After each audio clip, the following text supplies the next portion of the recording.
Covid के दौरान इनका यहाँ पे बैठना, हमारे भाई और बहनों का, संगठन कोई भी हो, इंसान के तौर पे किसी भी सरकार को करनी चाहिए। आज ये भाई बहन अपनी ज़िंदगी को दांव पे लगा के अपने दोस्तों के लिए, अपने जो स्टूडेंट हैं, जिस वर्ग की लड़ाई ये लड़ रहे हैं, जिससे ये खुद जुड़े हुए हैं, अगर इनको ये लड़ाई लड़नी पड़ रही है और कोरोना काल में, कोविड के काल में, जहाँ पे इतने लोग अस्पताल में अपना दम तोड़ रहे हैं, और उसके बारे में मैं अभी चर्चा नहीं करूँगा क्योंकि वो एक बहुत बड़ा सब्जेक्ट है जिसमें मेडिकल डिपार्टमेंट और सरकार पूरी तरह से विफल हुई है।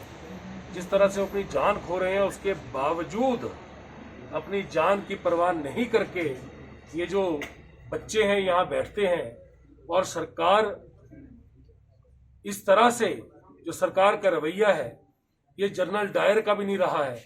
जब उन्होंने जलियांवाला बाग में गोलियां चलाई थी, इन्होंने तो इन इंसानों को भगवान के सहारे छोड़ दिया कि जिनको जीना है वो जिए, जिनको मर जाना है वो मर जाएं।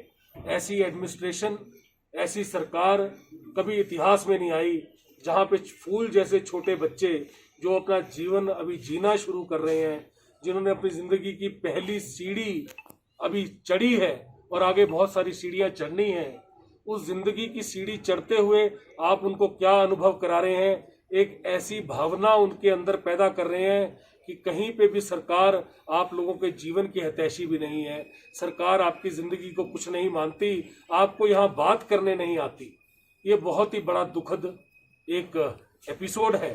सरकार शर्म करो, शर्म करो, शर्म करो, शिक्षा मंत्री शर्म करो, शर्म करो, शर्म करो। एक दुखद भावना है कि जहाँ पे आप लोग अलग अलग समारोह में इतने सारे लोगों को लेके चले जाते हो, एडमिनिस्ट्रेशन सारी खड़ी कर देते हो, वहाँ बच्चों के लिए जो डीसी ऑफिस में बैठे हैं, मिनी सेक्रेटेरिएट में बैठे हैं, जिले के जो जहाँ पे आपके सारे कलेक्टर, सारा एडमिनिस्ट्रेशन बैठता है, वहाँ पे बैठे हैं, पर आपके अंदर इतनी सहनशीलता, इतनी आत्मा नहीं है कि आप इन लोगों को आके सुन सकें, इनकी बातों को सुन सकें।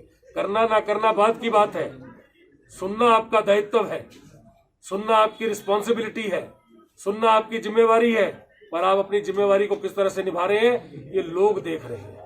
और ये दिन दूर नहीं है जब सारे लोग, चाहे कोई स्टूडेंट विंग NSUI का हो, चाहे कोई स्टूडेंट विंग किसी और पार्टी का हो, बच्चे बच्चे हैं, लोगों के घर हैं, लोगों के माँ बाप हैं, उनकी जिंदगी उतनी जरूरी है देश के लिए जितनी जिंदगी प्रधानमंत्री की या मुख्यमंत्री की जरूरी है या हम लोगों की जरूरी है।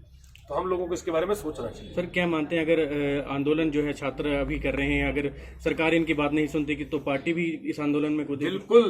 बिल्कुल पार्टी के अगर नेता यहाँ पे आके सारे बैठ रहे हैं, और पार्टी बहुत संवेदनशील है इस मुद्दे के बारे में।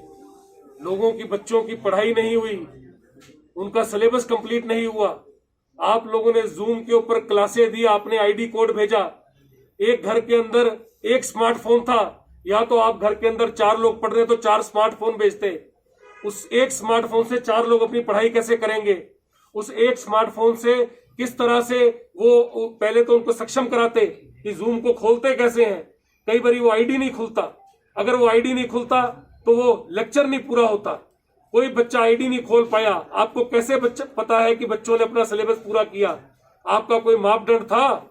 आपकी कोई पॉलिसी थी? आपका कोई स्ट्रक्चर था? आपका कोई किसी तरह का सिस्टम था? नहीं था। जब आपका सिस्टम नहीं था, जब आपका स्ट्रक्चर नहीं था, जब आपका सिलेबस कंप्लीट नहीं हुआ, जब आपने कॉलों की या इस तरह के सिलेबस कंप्लीट करने की शिक्षा नहीं दी, उनको ट्रेन नहीं किया, तो आप किस तरह से जनरल डायर की तरह निर्णय ले सकते हैं कि गोली चला दो, लोगों को मजबूर कर दो कि वो या तो यहाँ पे बैठ के मर जाए या अपनी पढ़ाई के अंदर फेल हो जाए और आगे का जीवन अपना फेलियर के तौर पे बिताएं। अगर बाकी क्लासों में पास किए जा सकते थे, प्रमोट किए जा सकते थे, तो ऐसा कौन सा मापदंड था कि इन लोगों को प्रमोट नहीं किया जा सकता था? कोरोना काल में पूरी दुनिया ने संवेदनशीलता से काम किया है। कोरोना काल में पूरी दुनिया बड़ी ज्यादा अपने आप से, अपने जीवन को लेके, लोगों के जीवन को लेके संवेदनशील रही है। पर यह सरकार ने जिस तरह मेडिकल को एकदम चरमरा दिया, हेल्थ डिपार्टमेंट को खत्म कर दिया, लोगों ने गाड़ियों में दम तोड़ दिया। सरकारों ने यहाँ पे मेडिकल हॉस्पिटलों ने टेस्ट नहीं कराए, 8-8 10-10 दिन टेस्टों की रिपोर्ट नहीं आई। रिपोर्ट आने तक लोग लाचार होके घर में दम तोड़ दिया, बाहर दम तोड़ दिया। जिनका अभी तक किसी का पॉजिटिव या नेगेटिव की रिपोर्ट नहीं आती थी, अस्पताल उसको दाखिल नहीं करता था। जब तक दाखिल नहीं करता था वो इंसान अपनी जिंदगी खो देता था। आपने वो सब तो कर दिया। लोगों ने, हजारों लोगों ने अपना जीवन गंवा दिया। छोटे से स्टेट के अंदर आप लोगों का आंकड़ा, हजारों की मौत का आंकड़ा आप लोग बता रहे हैं सरकार में बैठ के कि हमारे प्रदेश में हजारों लोग अपनी जान गंवा चुके हैं। और यहाँ पे जो लोग कोरोना काल के अंदर बैठे हैं, उनके लिए आपके अंदर सुध बुद्ध नहीं है कि आप इनको आके देख सके, महसूस कर सके, इनकी भावना को कम से कम इनको एक सिर पे इनके हाथ फेर सके कि हम आपकी बात सुन रहे हैं।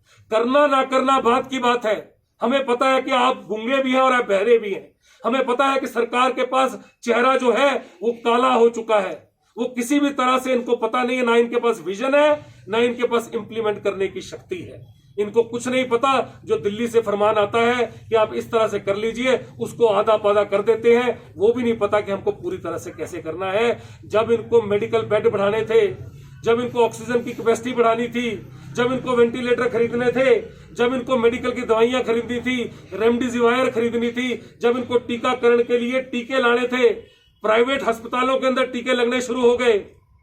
प्राइवेट अस्पताल टीके लगा रहे हैं और गवर्नमेंट के पास उस टाइम टीके नहीं है। इससे ज्यादा दर्दनाक कोई बात नहीं हो सकती कि पैसे खर्च के लोग टीके लगवा रहे हैं और आप फ्री में जो टीकाकरण जो देश के लिए आपको करना चाहिए वो आपने नहीं किया।